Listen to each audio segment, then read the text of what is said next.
আচ্ছা, আমরা তাহলে বাইফিনাইল বা প্রপারলি সাবস্টিটিউটেড অ্যালিন কম্পাউন্ডের আরএস নোমেনক্লেচার পড়ছিলাম। সেইটা পড়তে গিয়ে লাস্ট আমরা এক্সাম্পলে এসেছিলাম যে বাইফিনাইল কম্পাউন্ড যদি এইরকম একটা বাইফিনাইল হয়, এই রকমই একটা লাস্ট আমরা এক্সাম্পল ড্র করেছিলাম। এই হচ্ছে কি আমার প্রপারলি সাবস্টিটিউটেড বাইফিনাইল, এই NO2, এই CO2H, এই মনে কর CO2H, এই মনে কর NO2। তাহলে এরকম একটা বাইফিনাইল আমরা নিয়েছিলাম।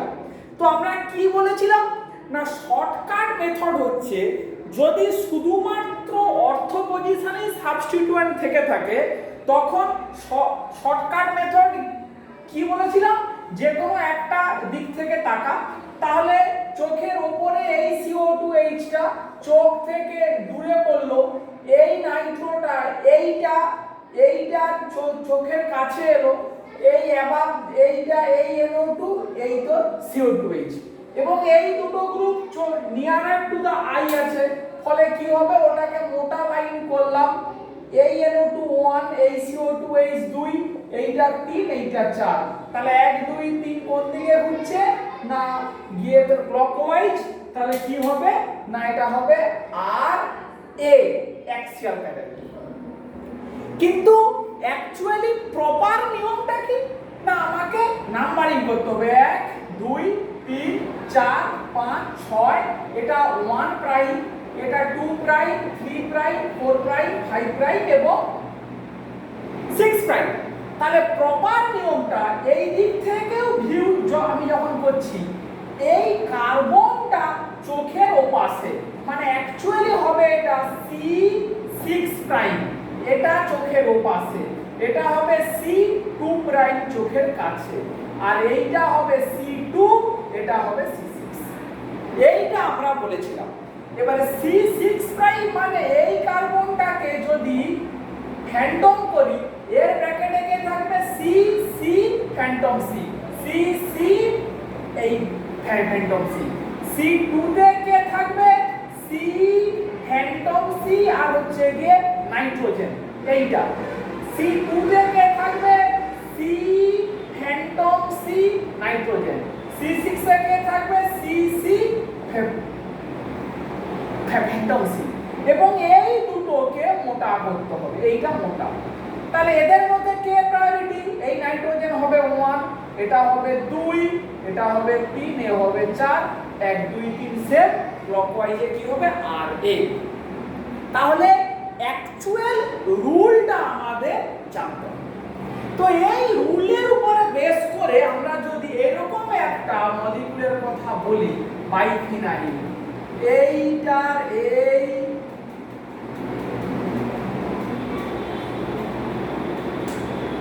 এইখানে আছে হাইড্রোজেন, এখানে আছে AS প্লাস, মানে যেটা আর্সেনিক প্লাস, আচ্ছা এখানটাতে আছে মনে কর Br, তাহলে এইটা একটা অপটিক্যালি অ্যাক্টিভ, কিন্তু এখানে তাহলে কে আছে H, এখানেও কে আছে H। এইবারে দেখি একটু ইন্টারেস্টিং এর দিকে আমরা আসছি। তাহলে এখানে অর্থ পজিশনে কিন্তু সাবস্টিটিউয়েন্ট নেই, মেটাতে আছে। আমরা কি বলেছিলাম, মাঝখান থেকে প্লেন অফ সিমেট্রি নেই, এখানেও মাঝখান থেকে প্লেন অফ সিমেট্রি নেই, ফলে এটা অপটিক্যালি অ্যাক্টিভ, এবং এই গ্রুপটার এত বড় সাইজ যে একাই যথেষ্ট এইটাকে রেস্ট্রিক্টেড রোটেশন করতে, ফলে এ রিজলভেবল। তাহলে আমি চোখ দিয়ে তাকাই এখানে, যদি এখানে চোখ দিয়ে তাকাই, আমি যদি নাম্বারিং করি 1, এটা হবে 2 3 4 5 6, এটা 1 প্রাইম, এটা 2 প্রাইম, এটা 3 প্রাইম, 4 প্রাইম, 5 প্রাইম এবং 6 প্রাইম, এই আমার নাম্বারিং হবে। তাহলে চোখ দিয়ে যেই তাকাবো চোখের উপরে কে পড়বে, এইটা C6 প্রাইম, চোখের কাছে কে পড়বে C2 প্রাইম, হলো এখানে কে আসবে, এখানে আসবে C6, এখানে কে আসবে এখানে আসবে C2, এবং C6 C2টা হবে মোটা। এই এবারে আমরা বসাই C2 মানে এই কার্বনের ব্র্যাকেটে কার্বন, ফ্যান্টম কার্বন এই কার্বন, এখানে একটা এদের ফ্যান্টম কার্বন, আর কে আসবে এস। C6 মানে কে আসবে কার্বন, ফ্যান্টম কার্বন, আর কে আসবে হাইড্রোজেন। এইটাই হচ্ছে ইম্পর্টেন্ট। এবারে C6 প্রাইমে আয়, কে আসবে সি ফ্যান্টম কার্বন, আর কে আসবে হাইড্রোজেন। C2 প্রাইমে কে আসবে সি ফ্যান্টম কার্বন, আর কে আসবে হাইড্রোজেন। এবারে দেখ প্রথমে এদের মধ্যে 1 2, এখানে ব্র্যাকেটে কে আছে এস, এর অনেক বেশি অ্যাটমিক নম্বর, ফলে এটা হবে 1, এটা হবে 2। এবারে এদের মধ্যে 3 4, এইখানে দেখ সেই একই rule, C2 prime C6 prime. আমি কি কোনো ডিফারেন্স পাচ্ছি? পাচ্ছি না। তাহলে কি করব? নেক্সট যাব, মানে পরেরটাতে যাব। C6 এ না পাওয়া যাওয়ার ফলে এবারে কোথায় যাব? C5 prime. C5 প্রাইমের ব্র্যাকেটে আছে C ফ্যান্টম C, আর কে আছে এবং H, মানে এখানেও কে আছে H। C2 এর পরে কে আছে C3 প্রাইম। C3 প্রাইমের ব্র্যাকেটে কে আছে হাইড্রোজেন ফ্যান্টম কার্বন, আর কে আছে ব্রোমিন। এইবারে দেখ পার্থক্যটা হয়ে গেল, এখানে বিআর এই একারই যথেষ্ট, ফলে এ প্রায়োরিটি পেয়ে গেল, ফলে এ দুটোর মধ্যে এ হবে 3, এ হবে 4। তাহলে 1 2 3 কোন দিকে ঘুরছে? 1 থেকে 2 থেকে 3 অ্যান্টি ক্লকওয়াইজ। অ্যান্টি ক্লকওয়াইজে কি হবে? S A, S A. This is the actual rule. This is the actual rule of RS nomenclature of any optically active biphenyl compound. Biphenyl compound এর এরকমই হচ্ছে রুল, এইটাই হচ্ছে কি নিয়ম। এবারে আরো যদি দু একটা एग्जांपल দেখাই, কি মজার ইন্টারেস্টিং জিনিস দেখ, দুটো एग्जांपल দেখাচ্ছি।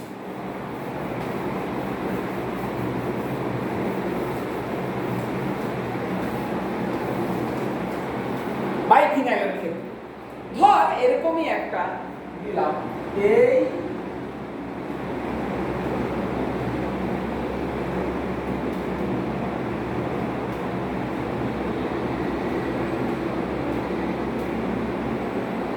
এখানে OCH3 HOCH3 এটা আছে, এখানে আছে কি আমার নাইট্রো, এখানে আছে কি আমার CO2H। এইটা হচ্ছে কি আমার স্ট্রাকচার। তাহলে এই মলিকিউলের নামকরণ করতে হবে। তাহলে এর নামকরণ কি, মানে এর করব RS nomenclature। তাহলে এটাকে 1 করি, এটা 2 3 4 5 এই 6, এটা 1 প্রাইম হবে, এটা 2 প্রাইম 3 প্রাইম 4 প্রাইম 5 প্রাইম এবং 6 প্রাইম। তাহলে এখানে ধর এ পাশ থেকে চোখ দেবো, ভিউ ফ্রম আমার দিস সাইড। তাহলে কি হবে? চোখের উপরে কে C6 প্রাইম, সে চোখ থেকে দূরে C6 প্রাইম। চোখের কাছে কে থাকবে? C2 prime. এবারে এইখানে কে থাকবে? C2, এখানে কে থাকবে? C6। এরকম করে আমরা আগে দিয়ে দিলাম, এবং C6 প্রাইম C2 প্রাইম এরাই চোখের কাছে, ফলে এইটাকে মোটা করব, এইটা। এবারে আমাকে কি কি করতে হবে? এই অ্যাটমগুলোর ব্র্যাকেট কনসেপ্ট আনতে হবে। তাহলে C6 প্রাইমের ব্র্যাকেটে কি আছে? C Phantom C। এই এই C এখানে ফ্যান্টম C, এই CO2H। C2 প্রাইমে কি আসবে? C Phantom C nitrogen. হলো C2 তে কে পাবো? C2 এর কথা চিন্তা করো, C ফ্যান্টম C আর অক্সিজেন, তাই তো অক্সিজেন। আর C6 এ কে পাবো? C ফ্যান্টম C আর হচ্ছে গিয়ে এদের হাইড্রোজেন। তাহলে এখানে এবারে দেখি এদের মধ্যে কে প্রায়োরিটি? এখানে নাইট্রোজেন আছে আছে, ফলে এটা 1, এটা হবে 2, এখানে অক্সিজেন, এটা হবে 3, এ হবে 4। তাহলে 1 2 3 কোন দিকে যাচ্ছে? 1 থেকে 2 থেকে 3 যাচ্ছে আমার ক্লকওয়াইজ। এইভাবে লিখে ফেলবি, তাহলে ভুল হবে না। তাহলে কি হবে? আর এ, আর এ। তাহলে এইভাবেই আমাদের অ্যাকচুয়ালি করতে হবে। যখন কি আবারও বলছি না, আগের যদি শুধু অর্থতে থাকে তাহলে ওই শর্টকাট মেথডটা ভ্যালিড, ফাংশনাল গ্রুপগুলোকে বসিয়ে দিলেই একই জিনিস আসবে, কোনো পার্থক্য নেই। কিন্তু যখনই অর্থ বাদ দিয়ে অন্য কোনো জায়গাতে সাবস্টিটিউয়েন্টসটা আছে তখন আমাদের এইভাবে করতে হবে, নাহলে কিন্তু পুরোপুরি ভুল হবে। আচ্ছা বেশ, এবারে কেউ বলবি যে স্যার কেন ভুল হবে, তার একটা যদি এক্সাম্পল দেন। আচ্ছা ধর আমি এরকম একটা এক্সাম্পল নেই, এই মলিকিউলটা এইটা নিচ্ছি, এ পাশে দেই, তাহলে হয়তো সে আঁকতেই পারি। এই নিলাম, এখানে কে আছে? CH3, এইখানটাতে আছে CH2OH, এখানে আছে নাইট্রো, এখানে আছে OH। আচ্ছা, এইখানে আছে আমার মিথক্সি OCH3, আর এখানটাতে আছে আমার মিথক্সি। তাহলে এখানে কে আছে? এদের হাইড্রোজেন। আমি যদি নরমাল ওয়েতে বলি, মানে এইভাবে না এক্সপ্লোর করে শর্টকাট যে মেথডটা আমি যদি করি, এপাশ থেকে দেখলে চোখের উপরে কে আছে? H, এই চোখ থেকে দূরে এখানে কে পড়বে? OCH3, এখানে কে পড়বে? মিথাইল, এখানে কে থাকবে? CH2OH। এইটা হবে মোটা, এটা চোখের কাছে। এই 1 2 3 4, তাহলে 1 2 3 কোন দিকে যাচ্ছে? অ্যান্টি ক্লকওয়াইজ, কি হবে? SA। কিন্তু এটা ভুল। তার কি না, এইবারে আমরা দেখি ভুল কেন, আমরা এবারে দেখি। তাহলে এটাকে এবারে নাম্বারিং করি। তাহলে মনে করে এটা 1, এটা হবে 2, এই 3 4 5 6, এটা 1 1 prime 2 prime 3 prime 4 prime 5 prime আমার 6 প্রাইম। সেম ভিউ করলাম, তাহলে সেম ভিউ করলে কি আমার হবে? এ পাশ থেকে দেখলে এটা হবে C6 প্রাইম, এটা হবে C2 প্রাইম, নো প্রবলেম। এবারে এখানে কি হবে? C6, এখানে কি হবে? C2। এই করলাম। এবারে গ্রুপগুলোকে বসাই। C6 প্রাইম মানে কে? C ফ্যান্টম, আর কে আছে? হাইড্রোজেন। C2 প্রাইম মানে কে আছে? C ফ্যান্টম, আর কে? অক্সিজেন। C ফ্যান্টম অক্সিজেন, এইটা হয়ে গেল। এবং এটাই হবে মোটা অক্ষরে, এই হয়ে গেল। C6 এ আসি। C6 মানে C ফ্যান্টম C, এই C এর কে আসবে ব্র্যাকেটে? C ফ্যান্টম আর C। C2 তে কে আসবে? একই C ফ্যান্টম আর C। তাহলে C2 C6 এর মধ্যে কি কোনো পার্থক্য আমরা পাচ্ছি? উত্তরটা হচ্ছে না। একদম ব্যাকরণ মেনে আমরা যাব। দেখ, মানে এটা যদি বুঝতে পারিস কোনো প্রবলেম আর হবে না। এটাকে বোঝানোর জন্য শুধু এই বেঞ্জিনটাকে আবার একটু আমরা ভেঙে দিচ্ছি। দেখ, তাহলে এখানে আমার আছে মিথাইল, এখানে আছে আমার OH, এই নাইট্রো, এই হচ্ছে CH2OH, এখানে আছে একটা C ফ্যান্টম, এখানেও আছে একটা C ফ্যান্টম, এখানেও C ফ্যান্টম, এখানেও C ফ্যান্টম, এখানেও C ফ্যান্টম, এখানেও C ফ্যান্টম। বেশ, তাহলে এবারে চিন্তা কর, এই পয়েন্টটার সেম হয়ে গেল। তার কি কারণ? C ফ্যান্টম, আর এখানেও কে আছে? C Phantom. এবারে এ দুটো যখনই সেম হলো, এবারে কোন দিকে যাব? এদিকে যাব এদিকে আসবো। তাহলে উত্তরটা কি? এদিকে গেলে কার্বনের প্যাকেটে কে আছে? H H H. একই নিয়ম, এখানে এলে কার্বনের প্যাকেটে কি পাবি? C C phantom oxygen, C C phantom oxygen. তাহলে এদিকে আসবো না এই পাশে আসবো? তাহলে অবভিয়াসলি এদিকে আসবো, মানে এ পাশ থেকে এলে এরপরে এদিকে আসবো।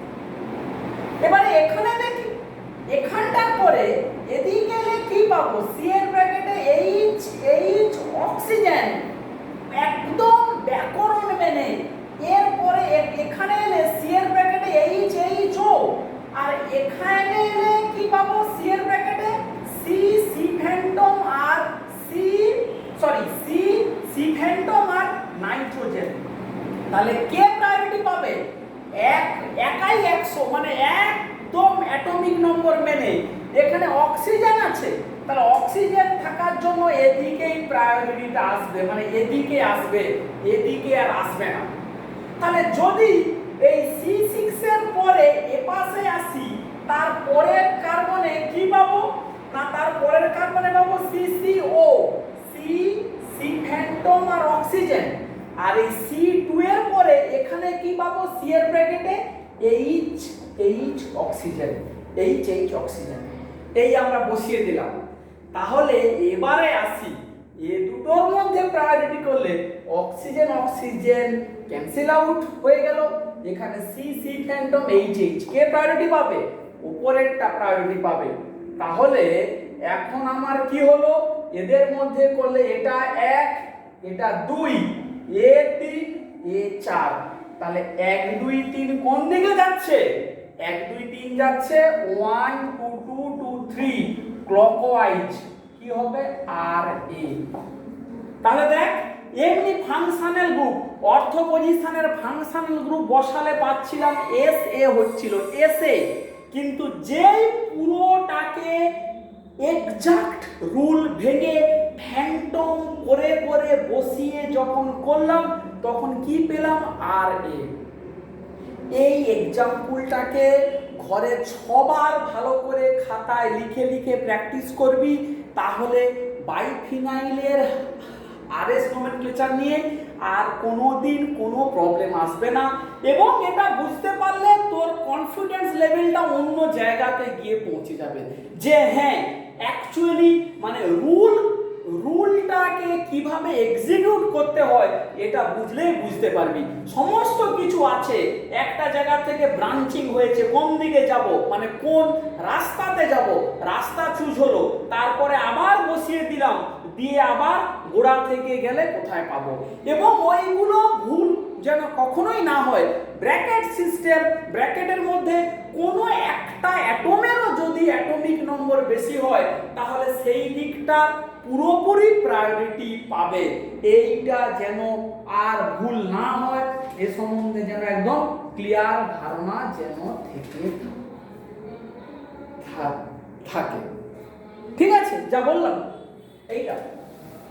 তাহলে আমরা কি শিখছি? না বাইফিনাইল কম্পাউন্ডের আরএস নোমেনক্লেচার শিখছি।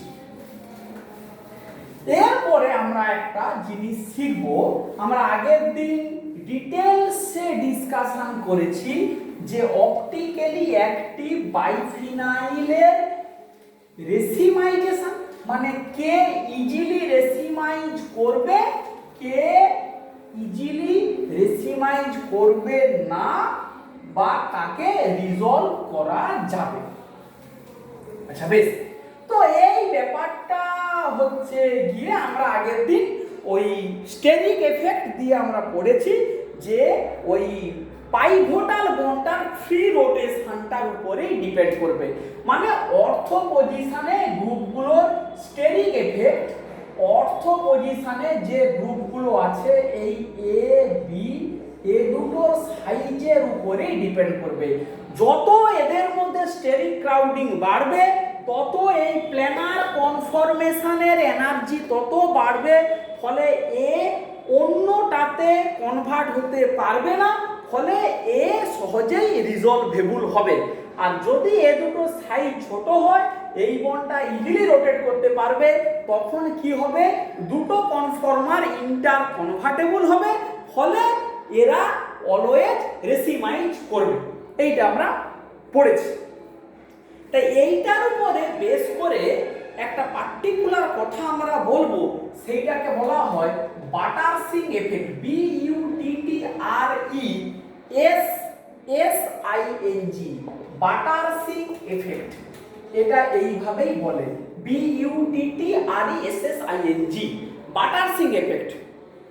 এখন বাটারসিং এর এফেক্টটা কি না, এইরকমই দুটো বাইফিনাইল কম্পাউন্ড আছে, দুটো পার্টিকুলার এই ধরনের বাইফিনাইল কম্পাউন্ড আছে, এই এখানে নাইট্রো, এই CO2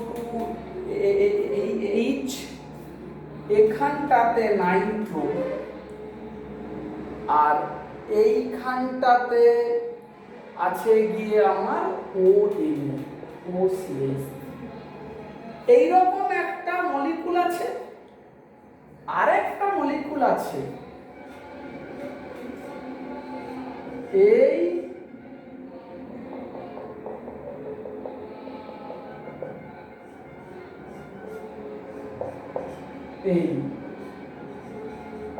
এই CO2H, এই নাইট্রো, এই মিথক্সি, এই নাইট্রোর পজিশনটা এখানে। তাহলে কি হলো, এই দুটো মলিকুল দেখ, এরা একে অপরের আইসোমার। কেন না, এইখানে এই মলিকুলে এই নাইট্রোটা এখানে আছে, এই মলিকুলে এই নাইট্রোটা ঠিক ওপরে চলে গেছে, এখানে চলে গেছে। দুটোই অপটিক্যালি অ্যাক্টিভ বাইফিনাইল, এ নিয়ে কোনো আমাদের সন্দেহ নেই, দুটোই অপটিক্যালি অ্যাক্টিভ বাইফিনাইল মলিকুল। বেশ, তো এই দুটোই যদি অপটিক্যালি অ্যাক্টিভ হয়, দুটোর মধ্যে রেট অফ রেসিমাইজেশন বা কে ইজিলি রিজলভেবল, কি কোশ্চেনটা, কে ইজিলি রিজলভেবল, সেইটা নিয়ে একটা প্রশ্ন চিহ্ন আসছে। তো তখন বলল যে এইটা 1 নম্বর, এটা 2 নম্বর, 2 নম্বর মলিকুলটা ইজিলি রিজলভেবল। কি বলা হচ্ছে, 2 নম্বর মলিকুলটা ইজিলি রিজলভেবল, বা বলবো এই মলিকুলটা যত তাড়াতাড়ি রেসিমাইজ করতে পারবে, এর রেসিমাইজেশনের রেট স্লো, কারণ দুটো ঠিক উল্টো প্রসেস। তাহলে আবারও বলছি, এই মলিকুলটা ইজিলি রিজলভেবল বা এর রেসিমাইজেশনের রেট স্লো দ্যান দিস। কি কারণ, কারণটা হচ্ছে গিয়ে দেখ, যদি এইটাকে একটু ভালো করে ড্র করা যায়, নাইট্রো তো একটা বড় গ্রুপ, সাইজ খুব বড়, নাইট্রোর সাইজ বড় হওয়ার জন্য ও কি করে, এই মিথক্সিটাকে এদিকে খানিকটা পুশ করে, এই ONEটাকে খানিকটা এদিকে পুশ করে, ফলে এই মিথক্সির সঙ্গে এই নাইট্রোর স্টেরিক রিপালশনটা অনেক বেশি। তাহলে আবারও বলছি, এই নাইট্রোটা এই মিথক্সির পাশে থাকার জন্য, এর স্টেরিক রিপালশনের জন্য এই মিথক্সির মিথক্সি, এই বন্ডটা এদিকে খানিকটা হেলে যায়, মানে এই অক্সিজেনের সঙ্গে মিথাইলের যে বন্ডটা, সেটা কিছুটা এদিকে পুশ হয়ে যায়। এদিকে পুশ হওয়ার জন্য এই নাইট্রোর সাথে এই মিথক্সির স্টেরিক রিপালশনটা খুব বেশি হয়। তাহলে যদি এই দুটো গ্রুপের মধ্যে স্টেরিক রিপালশন খুব বেশি হয়, তাহলে অবভিয়াসলি আমরা যা পড়েছি সেই বিদ্যাটাকে কাজে লাগালে কি বলতে পারি, যে এ তার অন্য কনফর্মারে, মানে অন্য পারপেন্ডিকুলার কনফর্মারে সহজে কনভার্ট হতে পারবে না, বা এ ইজিলি রিজলভেবল হবে। কিন্তু এখানে এই মিথক্সির পাশে ওই নাইট্রোটা নেই, ওই নাইট্রোটা এখানে আছে, ফলে এই মিথক্সির সাথে এই নাইট্রোর স্টেরিক রিপালশনটা অতটা বেশি নয়। এই নাইট্রোর সঙ্গে এই মিথক্সির স্টেরিক রিপালশনটা অতটা বেশি নয় যে স্টেরিক রিপালশনটা এখানে আছে। এখানে কেন বেশি আবার বলছি, এই নাইট্রোটা এই মিথক্সির পাশে আছে বলে এর জন্য এই বন্ডটা এদিকে বেঁকে আছে।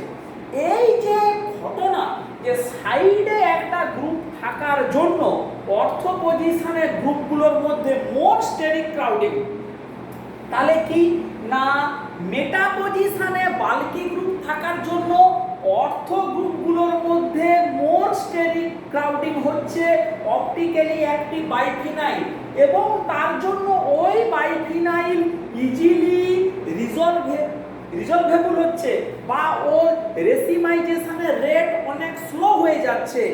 এই ঘটনাটাকেই বলা হচ্ছে বাটারসিং এফেক্ট। এই ঘটনাটাকেই বলা হয় বাটারসিং এফেক্ট। সুব্রত মানে সেনগুপ্তর বইতে দেখবি আরো এরকম একটা এক্সাম্পল দেওয়া আছে, সেখানে নাইট্রোর বদলে আয়োডিন দিয়ে এক্সাম্পলটা দেওয়া আছে। ওই একটা দুটো এক্সাম্পল বইতে আছে, এগুলো একটু ভালো করে এক্সাম্পলটা খাতাতে লিখে লিখে প্র্যাকটিস করে রাখবি। এরকম কোশ্চেন দেয় পরীক্ষায় যে হোয়াট ইজ বাটারসিং এফেক্ট, বা দুটো মলিকুলের স্ট্রাকচার তুলে দিয়ে বলতে পারে কে ইজিলি রিজলভেবল, কে ইজিলি রিজলভেবল নয়। এই কোশ্চেন কিন্তু ডাইরেক্টলি করতেই পারে। ঠিক আছে, তাহলে এইটা আমরা করলাম।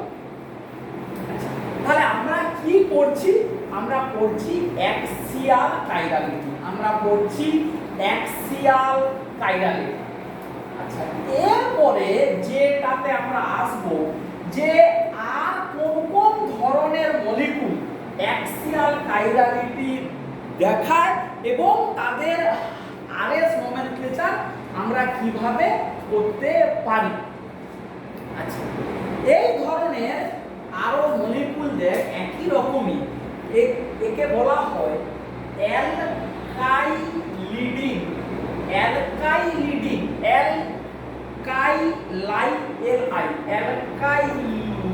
অ্যালকাইলিডিন সাইক্লোঅ্যালকেন। অ্যালকাইলিডিন সাইক্লোঅ্যালকেন সেই মলিকুলটা কেমন না এই ধরনের,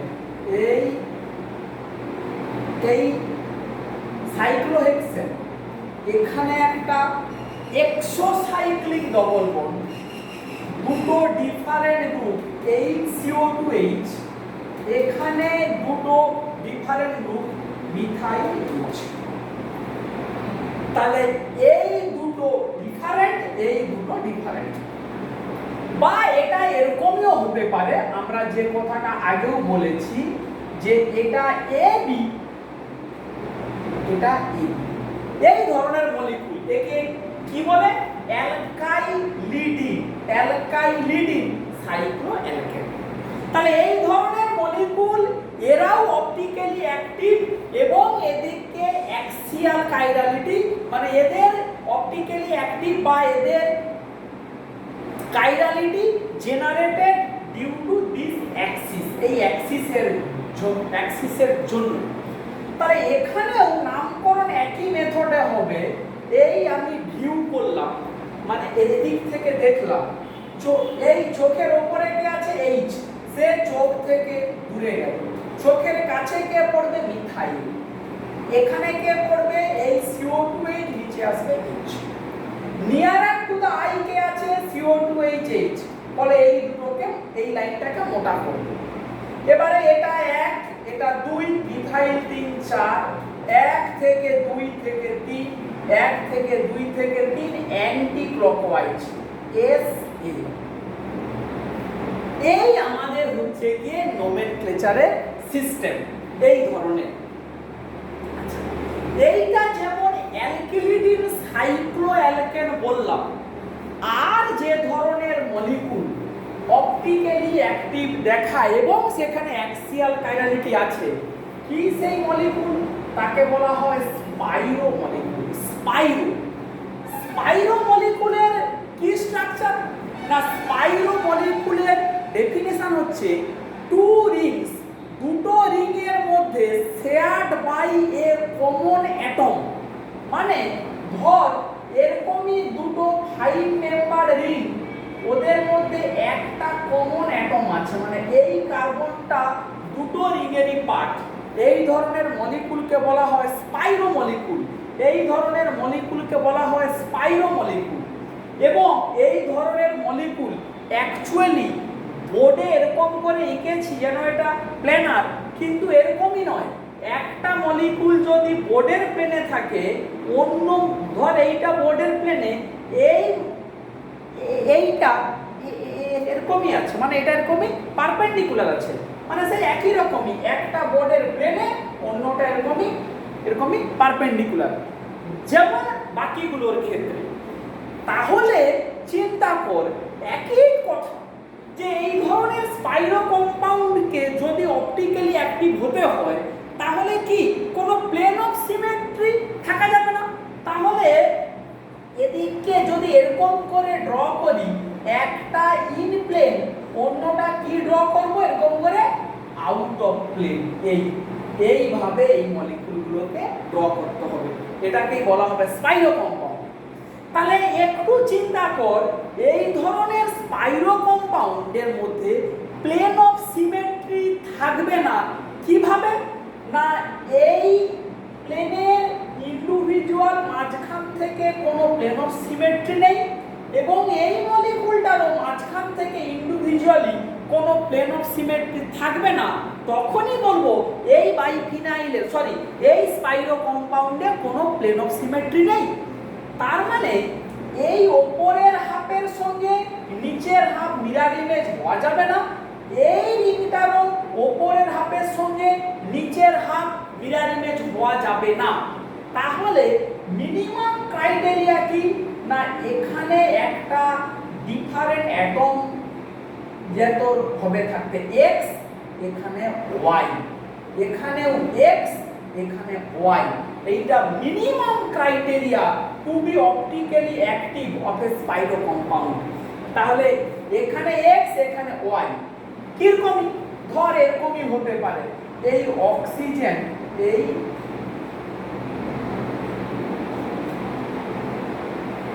একটা এরকমই মলিকুল, এটা একটা অপটিক্যালি অ্যাক্টিভ স্পাইরো। কারণ দেখ এখানে অক্সিজেন, এখানে CH2, এখানে CH2 অক্সিজেন, এরও কোনো প্লেন অফ সিমেট্রি নেই, এরও কোনো প্লেন অফ সিমেট্রি নেই। তাহলে এই ধরনের মলিকুলকে আমরা বলবো অপটিক্যালি অ্যাক্টিভ স্পাইরো কম্পাউন্ড। এদের নোমেনক্লেচার নিয়ে আমরা পরের ক্লাসে ডিসকাশন করব, ঠিক আছে? তো যেই ধরনের মলিকুলের আমরা আরএস নোমেনক্লেচার কিভাবে করতে পারি, বা এখানে কোনো সাবস্টিটিউয়েন্ট থাকলে কিভাবে করা যায়, ঠিক আছে? তাহলে আজকের ক্লাসটা এই পর্যন্ত থাকলো। আজকের ক্লাসে আমরা তাহলে অ্যাকচুয়ালি অপটিক্যালি অ্যাক্টিভ বাইফিনাইলের নোমেনক্লেচার কিভাবে করে, অর্থ সাবস্টিটিউয়েন্ট না থেকে যদি মেটাতে থাকে কি তার কি করে করে আমরা শিখলাম। বাটারসিং এফেক্টটা কি, মানে অ্যাডজাসেন্ট ফাংশনাল গ্রুপের স্টেরিক ক্রাউডিং এর জন্য, অর্থ পজিশনের গ্রুপগুলোর মধ্যে স্টেরিক ক্রাউডিং এর জন্য rate of racemization slow down হয়ে যায়, ওকে বলে বাটারসিং এফেক্ট। আর অ্যালকিলিক সাইক্লোঅ্যালকেন আর স্পাইরো কম্পাউন্ড কিভাবে অপটিক্যালি অ্যাক্টিভ হয় সেই সম্বন্ধে আমরা শিখলাম, ঠিক আছে?